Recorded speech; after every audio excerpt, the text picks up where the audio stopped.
There is an invisible world.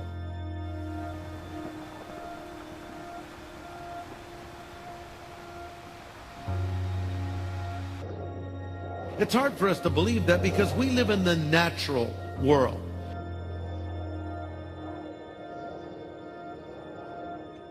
We relate to what we can see with our eye, what we can hear with our ear, what we can reach out and touch. But the Bible teaches there is a supernatural world, an invisible world, and that is the realm of God. That is the realm of angels.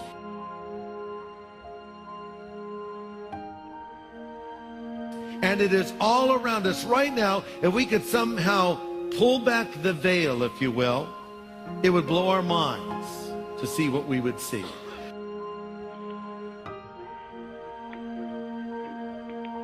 To see the angels of God at work.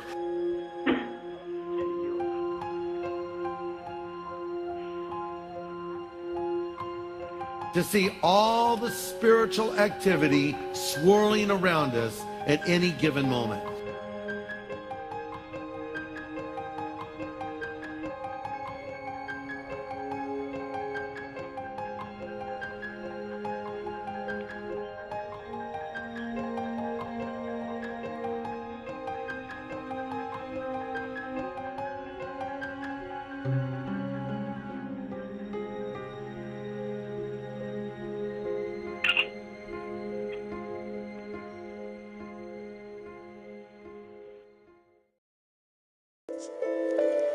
One frosty evening in December 1981, Roy Godwin was driving with his wife and children. We were travelling on a main road, quite a wide main road, through a forest. And suddenly there were 4 headlights side by side, immediately in front of us, one car overtaking the other. I instinctively pulled the car to the left onto the grass verge, but the car that was in front of me hit us head on. It was very serious indeed. I was quite clear that I was dying. Both the police and an ambulance came. Smoke started to come up from the front of the car, and they needed to get everybody out. They couldn't get me out because I was well and truly trapped in there. Roy believes that whilst he was waiting to be freed from the damaged vehicle, something quite miraculous happened. I was alone in the car. Suddenly through the darkness came a figure, and he walked very steadily and clearly straight between the trees, through the forest, which was impenetrable, certainly at that time with brambles. But he walked in a straight line, straight to the side of the car. And he climbed in. The seat was covered with broken glass, but he simply sat there. He was wearing a coat with a hood up, didn't see his face, but he put his arm straight across my shoulder. It felt as though I'd been plugged into the mains. This incredible force and power was just continuously flooding through me. After a while, the ambulance men came over and said that they were taking my family off to hospital. And at that point, this person who was sitting by me climbed out of the car and said with a very strong and clear voice, "Stop."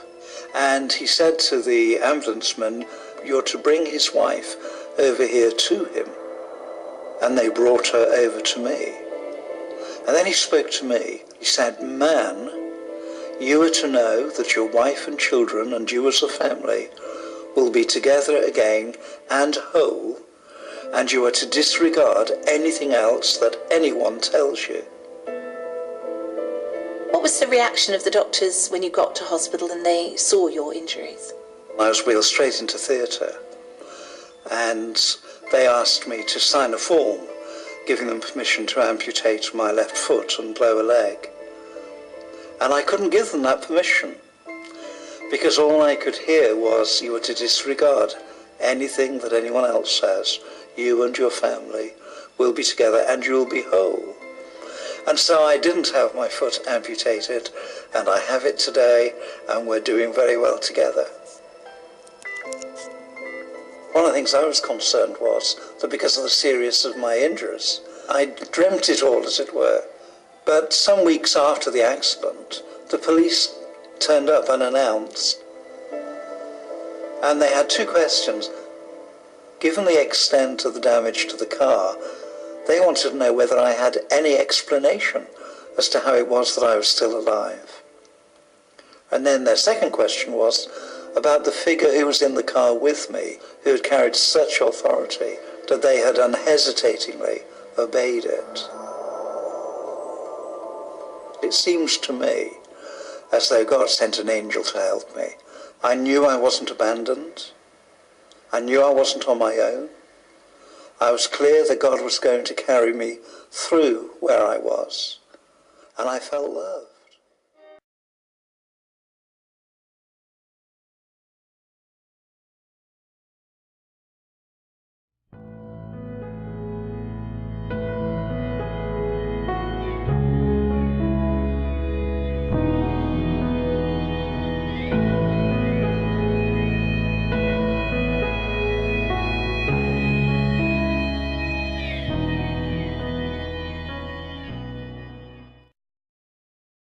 Photograph posted to Facebook by a mother in Alvin. The woman's 7-year-old son, Asher, took the photo.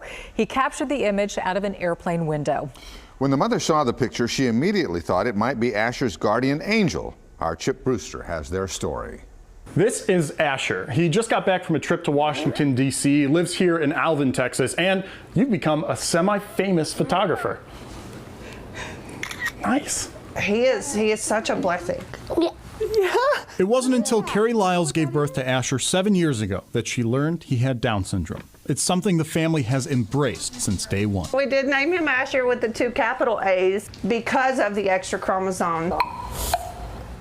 Oh! We couldn't ask for an awesomer kid. Who takes some awesome pictures. One of his recent snapshots during a trip home from visiting his older brother has raised a few eyebrows. So we're taking off and there's a lot of turbulence. And he's sitting next to me and he's like, ugh. Of course, when he sees the phone, he wants it. He, starts taking pictures and I'm like, cool, because that's kind of distracting him. So I'm going through and I'm holding my thumb on there and I'm like, check, check, check, check, check, check, check, delete, check, check, check, check, check, check, delete, check, check. Whoa, what is that? And as soon as I got internet service, I'm like, post that to my Facebook and I'm like, y'all, look at this picture that Asher took. What the heck is this? Comments poured in, each with a theory, but Carrie has her own belief. Asher has always had something. If it's his guardian angel, if it's someone watching him. I guess we'll never really know what exactly it is, but I do know for a fact it was out the window of the airplane. He took it, and it's an iPhone picture, and it's real. A poll that was conducted by Time magazine revealed that a whopping 69% of Americans believe in the existence of angels. That's almost 70%. And 48% of Americans believe they have their own guardian angel. And 32% even said that they had felt some kind of angelic presence in their life at some point. And I think one of the reasons we believe in angels is because we've all had those close brushes with death. We've had that moment that could have gone the wrong way, where we just barely missed that car, or we just barely got through that situation, and we wondered, was that an angel that delivered me? Was that an angel that intervened on my behalf? Earlier this week, we showed you a photograph of what some believe is an angel. It was on a frame of film from a disposable camera. What appears to be an angel shows up in a snapshot taken by Brian Roth of Herculaneum. He's the proud grandfather of Blaine Thompson, who posed with teammate Hayden Voelz after their team won a youth football game Super Bowl. His son, 20-year-old Kyle Luatters, was on his way to the field when he died in a fiery crash with a semi-truck on Highway 40 east of the Winghaven exit. On Thursday, Dad saw our angel story. I'm sure there'll be people that will dispute it, but that's okay because, and hopefully there's a lot of people that this touch and gives them faith that there is something afterwards. 11-year-old girl feels as if she shouldn't even be alive right now, but she is very thankful that she is. 2 pit bulls attacked Sarah Beth McAdams while she was riding her bike in East Toledo. Well, she is in a lot of pain, as you can imagine, and feels horrible. But after speaking to Sarah Beth, I found she is a very strong young girl. Tonight I asked her what was going through her mind during the attack. That I was gonna die. But some angels came down, they saved me, and I knew that Jesus sent angels. Now, at times, Sarah Beth did her best to hold back tears, but as you can imagine, this was a tough ordeal for anyone, let alone an 11-year-old girl. Tonight, Quincy police say it's amazing. A 5-year-old boy survives falling from a 7th-floor condo window. And he not only survives, he's expected to be fine. WBZ's Jim Smith has the story tonight. Well, as we all know, situations like this one usually do not have a positive outcome, but this one looks like an exception. This little boy fell a long way, but he survived.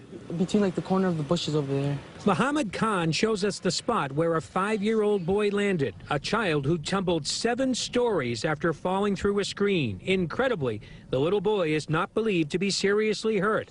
Muhammad actually saw the boy fall right past his own window. I heard something by my window and it fell down like really fast. So I thought it was like something random, so I just ignored it.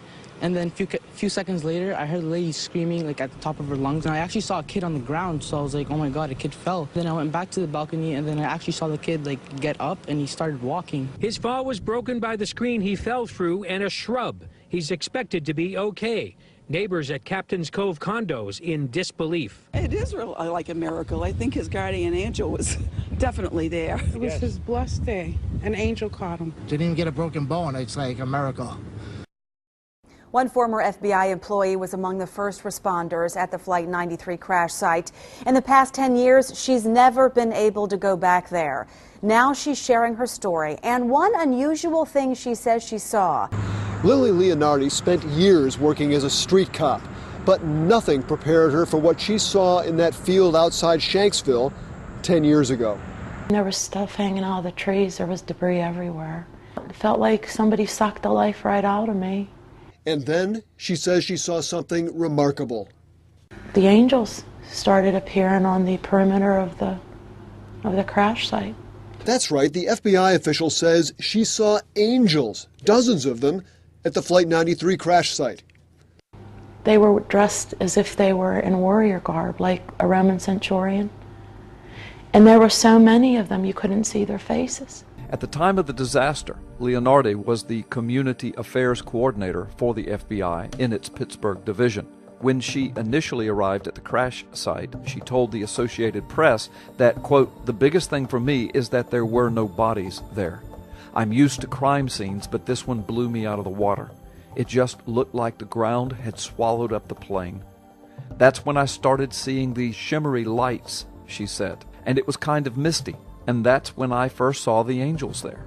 And I didn't say anything to the guys because you can imagine if I would have said I just saw angels on the crash site, they'd have called the office and they would have said she's lost her mind, tell her to go home." So Leonardi kept what she saw to herself for nearly 2 years. Then she finally told others, including her former FBI supervisor, Kenneth McCabe. "I believe her," McCabe told AP. "I know she believes 100% that's what she saw. I know she's a sane person, so I'm not going to discount what she says she saw." A Harrison woman barely got away when her 2003 Chevy Impala exploded. For KY3 News, I'm Steve Grant. I'm Lisa Rose. There's no other way to look at it because I wouldn't be here if they hadn't stopped. And I know that. So, yeah. Heather Fleming can tell you her story because 2 men saw what she couldn't. I had no intention of getting out of that car. And I would have been in it. While driving home on Highway 65, Heather says her gas pedal wasn't right. It made a little bit of a noise. She pulled over and waited for her boyfriend to pick her up. Next thing I know, out of the corner of my eye, some guy is running over. He's like, "Fire, fire." And I'm like, "What?" And so I got my purse and I came out and I kind of looked underneath and he's doing this. He goes, "Go, come on, come on, come on, come on." I mean, I'm talking out of the movies is what it looked like. And then the whole thing exploded. Was there a big boom? Big boom. Yes, big boom. And it goes to show that everything was destroyed right in here. Heather says she did not know her car was under a safety recall for an underhood fire risk. She's stuck with the tow bill and borrowing a friend's car. But she'll tell you she's blessed because of two strangers. I know that they were angels, and they saved my life. And I wish I would have gotten their names. Hello, Sid Roth here with Bruce Fanata, and Bruce had a 10,000-pound truck fall on him. Literally, he thought his body had been like guillotined in half. What happened is he was crushed. I mean, you were crushed almost like a pancake. Yeah. What happened next? Well, after I was crushed, I looked at myself and I could see, from my point of view, it did look like I was cut in half because I couldn't see the other half of my body through the axle, and I could see here where the axle was laying on the cement, so I just called out, "God help me," twice. And the mechanic I was working with was quick, and he called 911. They got the truck jacked up. I remember wanting to get out from underneath the truck really bad. And because I didn't like the way it was jacked up again, I was afraid it was going to fall on me again, so I reached back and grabbed the front bumper, big chrome front bumper. It was right behind my head. I grabbed it, pulled myself out to the point of where my head was sticking out from underneath the front bumper of this large Peterbilt, and that's when I went unconscious. And next thing I know, I'm up in the ceiling of this garage, looking down, out-of-body experience. And I assume there was no feeling, you had no feeling when you're looking down at yourself. Yeah, no, it was just like watching a movie. Did you know it was you? You know what, I can't honestly say I knew it was me. Not at first. It was like just like watching a movie. And I saw there was more people, the volunteer fire department had gotten there, and I was listening to the conversations people were having. But, you know, this out-of-body experience was incredible, but the most incredible thing was I'm looking down at myself. I can see my head sticking out from underneath the front bumper. My eyes were closed. My head was turned to the right side, and there's a picture just burned in my memory of like that. And on each side of me is an angel, and the man that I've been working with was above me, and he's about 6'1", 6'2", and he was running this. I was watching him run his fingers through my hair, and he was crying and patting me on the head. And their heads, the heads of these angels stuck up at least this much higher than his. They were also on their knees, but they had their arms in underneath the truck towards my body. So these angels had their hands on me. So they were really keeping you alive. Oh, definitely keeping me alive. Well, what happened next? Well, that scene is burned in my mind, and then they pulled me out from underneath the truck. The angels stayed. I watched from the back corner a red-haired EMT worker. I've met her now, Shannon. She came in, she got down between those angels, she moved this man out of the way, and she started slapping me in the face and saying, "Open your eyes, open your eyes." And I was watching and watching from above, listening to her, watching, and next thing I knew, I was back in my body looking at her eye to eye. Well, when the medical team came, what did they decide to do? Oh, they called med-flight right away because it was such a bad injury. So I was med-flighted to the largest trauma center in our state, in Wisconsin. Now, you told me that you should have bled to death. Yeah, what do you mean? The doctors told me because of my injuries, off your heart, your mesenteric artery and your mesenteric vein, superior mesenteric artery, superior mesenteric vein, come down, feed your lower half of your body, and it was completely severed. Not pinched, not torn, but completely severed, both of those in multiple places, plus other veins. And so they said, with my injury, I should have bled to death in 8 minutes, 10 minutes top. In fact, we were told by several doctors now that they can find no other cases anywhere ever of anybody ever living from those injuries, because they always come in dead on arrival, because it's like having arteries like the size of garden hose cut. You told me they were amazed you even lived. Oh, completely, because it was an hour and 40 minutes from the point of the accident until they got me to the hospital. I was in trauma for an hour before I lost all blood pressure, and they rushed me into the OR, which I should have lost all blood pressure right away at that 8 minutes. In fact, they put in my doctor records, my medical records, they put in 18 units of blood, which is about 8 liters. The body holds about 5 liters, 5 to 6 liters. So they put in more. That just tells you, as they were putting in, it was just coming out, leaking into my cavity, my stomach cavity. So it's a large miracle that I ever even made it.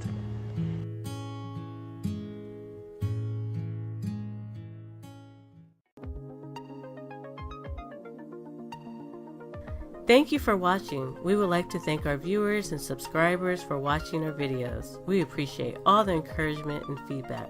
This channel really means so much to us. Our prayers are with you all. Please support Shattered Paradise by purchasing a t-shirt from our shop, Apparel Dime, on Spreadshirt.com. Now you can wear your faith on your sleeve. The shop features faith-based t-shirts for men, women, and kids. The link is in the description below. Thank you, and God bless.